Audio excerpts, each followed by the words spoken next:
Nogle gange så må det jo gerne være nemt, når man skal lave noget aftensmad eller nem frokost. Og glutenfri tærte er en af de opskrifter, vi har på Purdans, som er virkelig nemme. Det er med vores ærtemel, som vi blander med smør og creme fraiche og lidt salt og blander det rundt. Og så er det egentlig bare at putte det ind i ovnen i 5 minutter, og så er det klar. Så man tager 200 gram ærtemel op i en skål, sammen med en halv teske salt, noget koldt smør. Der er 100 gram koldt smør. Og så skal man bruge fingrene til lige at vende det hele rundt, så det bliver en ensartet dej. Gør sådan smøret godt smeltet ud i fingrene. Samle det sammen. Og når man har fået samlet det her ærtemel med smør og salt, så tilsætter man lidt creme fraiche. Der er en deciliter her.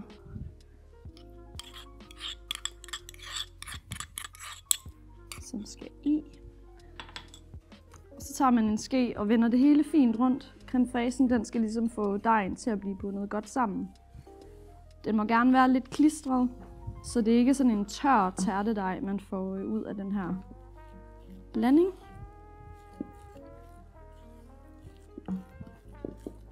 Og creme fraichen, der kan man selv vælge, om det skal være 18% eller 38%, og om man vil vælge en plantebaseret creme fraiche eller en mælk creme fraiche. Og når man har blandet det her godt sammen, så sætter man det lige til side, for så skal vi have smurt tærtefadet med smør. Og det gør vi simpelthen for, at tærten ikke hænger fast i tærtefadet, når vi engang skal have den ud og have den serveret. Godt med smør, cirka 50 gram, der bare bliver kørt rundt i fadet her. Godt op ad kanterne og ned i bunden. Og så tager vi simpelthen bare dejen, som er blandet godt sammen, og hælder den ud i fadet. Man kan rulle den ud med en kagerulle, men det er altså bare nemmere at gøre det med fingrene, så man kan få trykket den godt ud i hele fadet. Så godt ud i hele midten, og sørg for, at der ikke er nogen huller rundt omkring. Og op ad siderne og kanterne.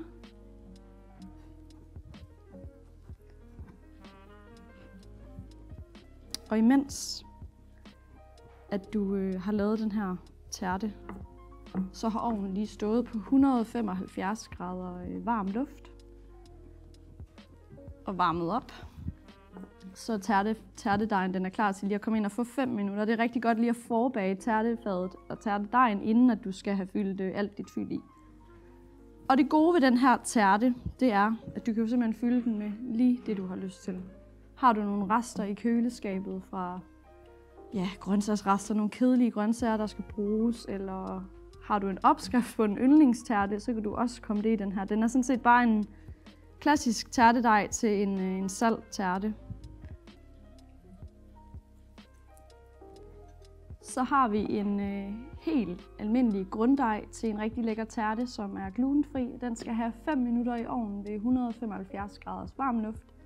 Og imens så kan man lige klargøre alle grøntsagerne, der skal i. Mens tærten den er i ovnen, så står jeg lige og forbereder nogle af de ingredienser, som jeg vil putte i tærten. Jeg har 2 porre og et halvt broccoli. Og så har jeg valgt at putte lidt bacon i tærten også, men man kan vælge at putte bacon eller andet kød i, hvis man har lyst, men man kan selvfølgelig også vælge at lade være. Vi er ikke fanatiske hos Purdans, så man kan putte lige det i, som man selv har lyst til, der skal i ens tærte. Og broccolien, den er rigtig fin bare at putte i sådan nogle grove stykker. Og stokken, den skal man endelig ikke smide ud.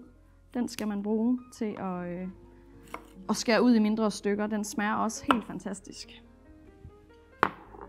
Så har vi tærten her, og det næste, det er den her æggemasse, som skal i tærten sammen med alle grøntsagerne og baconen.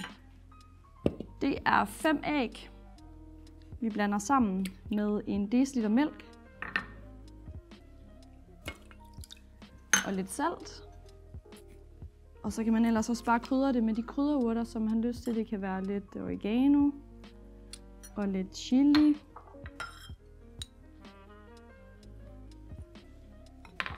Og nogle friske krydderurter. Alt, hvad man lige har i køkkenet.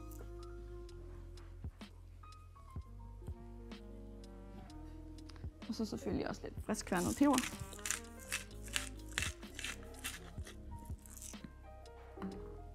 og så rører man ellers bare det hele rundt.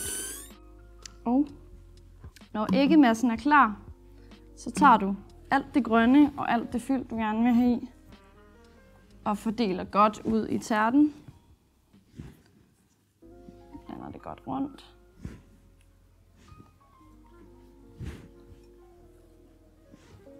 Og kommer også lidt bacon på toppen.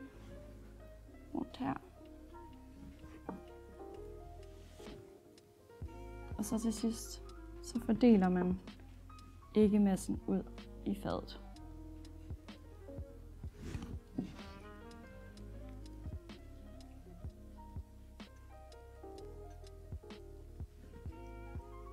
Så er din tærte klar til at komme i ovnen, og den skal have 20-30 minutter, indtil æggemassen har sat sig ved en 200 grader. Så er tærten færdig, og den er jo lavet tærtedejen på de her simple ingredienser. Det er 4 forskellige ingredienser. Den ene er vores ærtemel, som er fyldt med protein og kostfiber, så det giver en rigtig god mættende tærte. Så er der creme fraise, salt og smør i. Fyldet, der kan du komme lige det i, du har lyst til. Om det så er lidt bælgfrugter, du også tilfører, lidt kogte bælgfrugter og de grøntsager og det kød, hvis du har lyst til det, der skal i. Opskriften den finder du inde på purdans.dk.